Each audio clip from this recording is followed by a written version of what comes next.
అందరికీ నమస్కారం. ప్రిన్స్ చేతన్ బ్లాగ్స్కి స్వాగతం. కార్తీక పురాణం 3వ అధ్యాయం.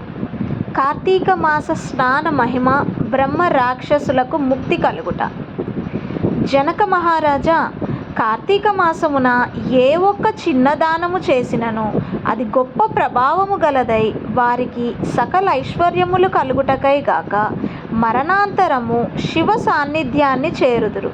కానీ కొంతమంది అస్థిరములైన భోగ భాగ్యములు విడవలేక కార్తీక స్నానములు చేయక అవినీతి పరులై భ్రష్టులై సంచరించి కడకు క్షుద్ర జన్మలు అనగా కోడి, కుక్క, పిల్లిగా జన్మింతురు. అధమము కార్తీక మాస శుక్ల పౌర్ణమి రోజు ఆయనను స్నాన దాన జప తపాదులు చేయకపోవుట వలన అనేక చండాలాది జన్మలెత్తి కడకు బ్రహ్మ రాక్షసిగా పుట్టెదరు. దీనిని గురించి నాకు తెలిసిన ఇతిహాసం ఒకటి వినిపించెదను. సవివరముగా శ్రద్ధగా ఆలకింపుము. బ్రహ్మ రాక్షసులకు ముక్తి కలుగుట. ఈ భారతఖండ మండలి దక్షిణ ప్రాంతమున ఒకానొక గ్రామములో మహా విద్వాంసుడు, తపశాలి, జ్ఞానశాలి, సత్యవాక్య పరిపాలకుడు తత్వనిష్ఠుడు అను బ్రాహ్మణుడొకడు ఉండెను. ఒకనాడు ఆ బ్రాహ్మణుడు తీర్థయాత్ర సక్తుడై అఖండ గోదావరికి బయలుదేరెను.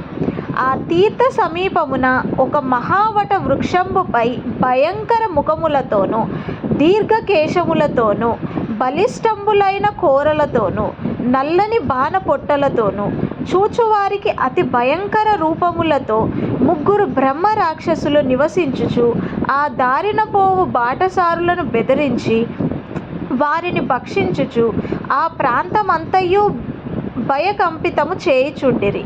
తీర్థయాత్రకై బయలుదేరి అఖండ గోదావరి పుణ్యక్షేత్రమున పితృదేవతలకు పిండ ప్రదానము చేయుటకు వచ్చుచున్న విప్రుడు ఆ వృక్షము చెంతకు చేరుసరికి యథాప్రకారము బ్రహ్మ రాక్షసులు క్రిందికి దిగి అతని చంపబోవు సమయమున బ్రాహ్మణుడు ఆ భయంకర రూపములను చూచి గజగజా వణుకుచు ఏమియు తోచక నారాయణ స్తోత్రం బిగ్గరగా పఠించుచు, ప్రభో, ఆర్తత్రాణ పారాయణ, అనాథ రక్షక, ఆపదలో నన్ను గజేంద్రుణ్ణి నిండు సభలో అవమానాలు పలగుచున్న మహాసాధ్వి ద్రౌపదిని బాలుడగు ప్రహ్లాదుని రక్షించిన విధముగానే ఈ పిశాచముల బారి నుండి నన్ను రక్షించు తండ్రి అని వేడుకొనగా ఆ ప్రార్థనలు విన్న బ్రహ్మరాక్షసులకు జ్ఞానోదయము కలిగి, మహానుభావ, మీ నోటి నుండి వచ్చిన శ్రీమన్నారాయణ స్తోత్రం విని మాకు జ్ఞానోదయం అయినది,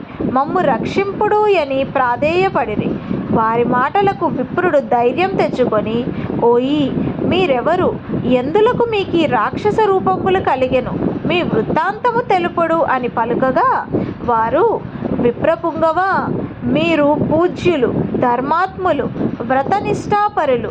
మీ దర్శన భాగ్యం వలన మాకు పూర్వజన్మ మందలి కొంత జ్ఞానము కలిగినది. ఇక నుండి మీకు మా వలన ఏ ఆపద కలగదు అని అభయమిచ్చి అందొక బ్రహ్మరాక్షసుడు తన వృత్తాంతము ఈ విధముగా చెప్పసాగెను. నాది ద్రావిడ దేశం. బ్రాహ్మణుడను నేను మహాపండితుడని గర్వము గలవాడినై యుంటిని. న్యాయాన్యాయ విచక్షణలు మాని పశువునై ప్రవర్తించితిని. బాటసారుల వద్ద, అమాయకపు గ్రామస్తుల వద్ద దౌర్జన్యంగా ధనం లాగుకొనుచు దుర్వ్యసనాలతో భార్య పుత్రాదులను సుఖపెట్టగా పండితులను అవమానపరచుచు లబ్ధుడైన లోక కంటకుడికింటిని.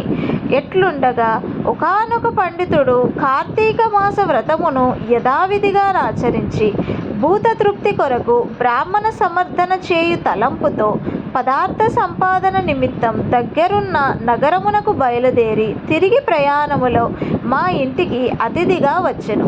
వచ్చిన పండితుణ్ణి నేను దూషించి కొట్టి అతని వద్ద ఉన్న ధనము వస్తువులను తీసుకొని ఇంటి నుండే గెంటి వేస్తిని. అందులకు విప్రునకి కోపము వచ్చి, ఓరి నీచుడా, అన్యక్రాంతముకు డబ్బు కూడబెట్టినది చాలక మంచి చెడ్డలు తెలియక తోటి బ్రాహ్మణుని కూడా ఆలోచించక కొట్టి తిట్టి వస్తు సామాగ్రిని దోచుకుంటివి. నీవు రాక్షసుడివై నరభక్షకుడివై నిర్మానుష్య ప్రదేశములో నుందువుగాక అని శపించుటచే నాకీ రాక్షస రూపము కలిగినది. బ్రహ్మాస్త్రమునైనా తప్పించుకొనవచ్చును గాని బ్రాహ్మణ శాపమును తప్పించుకోలేము గదా. కాన నా అపరాధమును క్షమించమని వారిని ప్రార్థించితిని. అందులకతడు దయతలిచి, ఓయి గోదావరి క్షేత్రమందొక వటవృక్షము కలగది. నీవందు నివసించుటచే బ్రాహ్మణుడి వలన పునర్జన్మ పొందువుగాక అని వెడలిపోయెను. ఆనాటి నుండి నేనీ రాక్షస స్వరూపమున నరభక్షమును చేయుచుంటిని.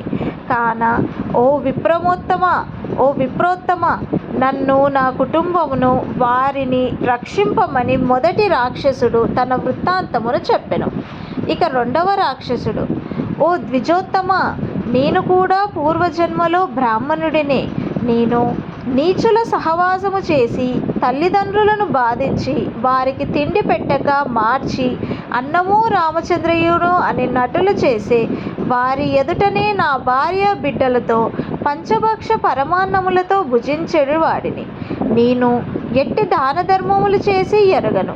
నా బంధువులను కూడా హింసించి వారి ధనం అపహరించి రాక్షసుని వలె ప్రవర్తించితిని. కావున నాకీ రాక్షస తత్వము కలిగెను.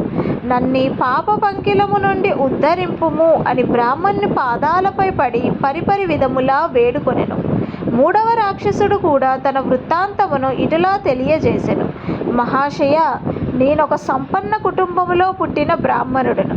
నేను విష్ణు ఆలయంలో అర్చకునిగా ఉంటిని. స్నానమైనను చేయక కట్టుబట్టలతో దేవాలయములో తిరుగుచుండేటి వాడిని.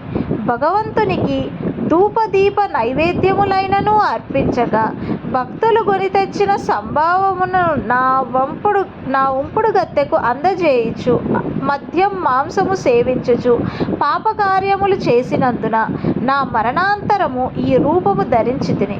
కావున నన్ను కూడా పాప విముక్తి కావింపుమని ప్రార్థించెను. ఓ జనక మహారాజా, తపోనిష్ఠుడగు ఆ విప్రుడు పిశాచముల దినలపములాలకించి, ఓ బ్రహ్మ రాక్షసులారా, భయపడకుడు. మీరు పూర్వజన్మలో చేసిన ఘోర కృందముల వల్ల మీకీ రూపములు కలిగెను. నా వెంట రండి, మీకు విముక్తిని కలిగించుతాను అని వారి నోదార్చి తనతో తీసుకుపోయి ఆ ముగ్గురి చేతను విముక్తి సంకల్పము చెప్పుకొని తానే స్వయముగా గోదావరిలో స్నానమాచరించి స్నాన పుణ్య ఫలమును ముగ్గురు బ్రహ్మ రాక్షసులకు దారిపోయగా వారి వారి రాక్షస రూపములు పోయి దివ్య రూపములు ధరించి వైకుంఠమునకు వెళ్ళారు. కార్తీక మాసములో గోదావరి స్నానం ఆచరించినచో హరిహరాదులు సంతృప్తి నొంది వారికి సకల ఐశ్వర్యములను ప్రసాదించుదురు.